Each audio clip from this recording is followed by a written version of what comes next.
Désormais, et s'agissant de l'état civil et de l'identification, il faudra compter avec la stratégie nationale adoptée par le gouvernement le mercredi 28 novembre 2018. La stratégie nationale de l'état civil et de l'identification vise à mettre en place un système de collecte et d'enregistrement de l'ensemble des événements d'état civil sur tout le territoire national à travers tous les centres de santé ainsi que dans les consulats et les représentations diplomatiques. Ce système permettra de générer automatiquement un numéro unique d'identification, non seulement pour chaque Ivoirien vivant sur le territoire national ou à l'extérieur, mais également pour les non-ivoiriens résidents ou de passage en Côte d'Ivoire.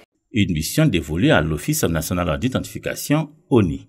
La structure a en charge la modernisation de l'état civil afin de maximiser l'enregistrement des naissances. L'ONI implémente depuis quelques mois dans les régions de San Pedro, de la Nawa et du Boclé de nouveaux mécanismes de déclaration des naissances et décès dans les délais. Celle-ci affiche un taux de déclaration inférieur à 70%. Les données statistiques de l'INEST font état d'un ratio de 14 000 personnes pour un centre d'état civil. C'est-à-dire que les centres sont très éloignés des populations.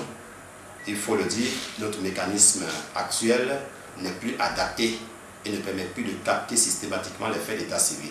Corriger ces dysfonctionnements passe pour l'ONI par le rapprochement de l'administration de l'état civil des populations. Ici entrent en jeu de nouveaux acteurs. Les points de collecte communautaires qui sont désignés par les chefs de famille au niveau des villages et qui procèdent à la déclaration systématique des faits. Les points de collecte sanitaires sont les sages-femmes et les infirmiers dans les centres de santé et qui prennent systématiquement les déclarations des naissances, et les bureaux d'état civil qui sont rien d'autre que les centres secondaires. Pour Lignon Rabé-Léon et son équipe, la journée de travail commence par un briefing. On a appris qu'il y a une dame qui a accouché et donc nous envoyons le PCC pour aller prendre les informations sur la naissance de l'enfant de moins de 3 mois. Les points de collecte communautaire et les agents de bureau d'état civil sont choisis par les chefs de village. À Yabayo, comme dans tous les autres villages qui expérimentent le projet, ils sont chargés de faire des déclarations de naissance et décès dans les délais une réalité. Avant c'était difficile. On partait en ville.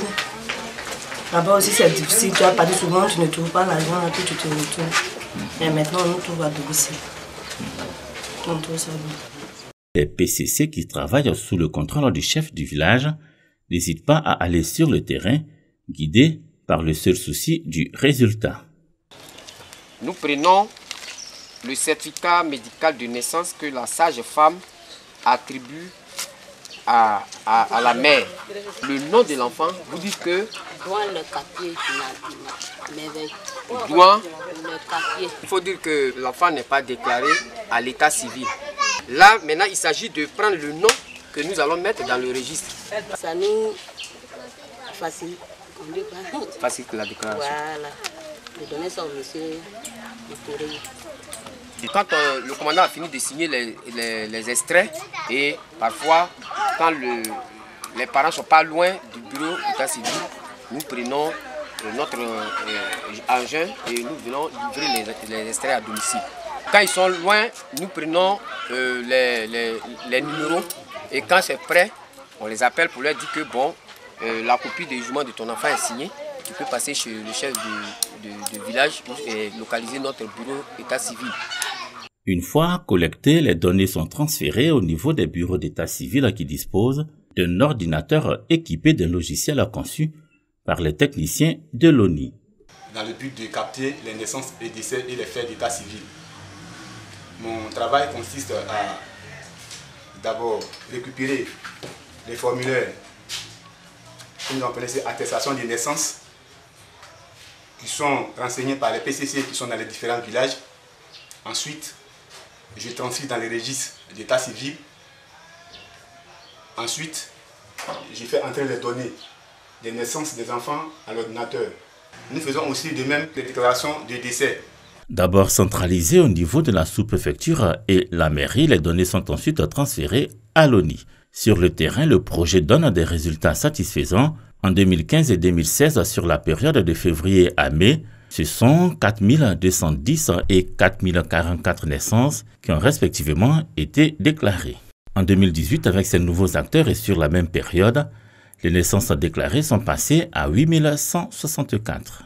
La région de la Nawa et celle du Boclé et de San Pedro, avec l'expérience des 7 à 8 mois que nous avons eu avec ce projet pilote, le taux de déclaration de ces faits d'état civil, naissance et décès, a considérablement évolué.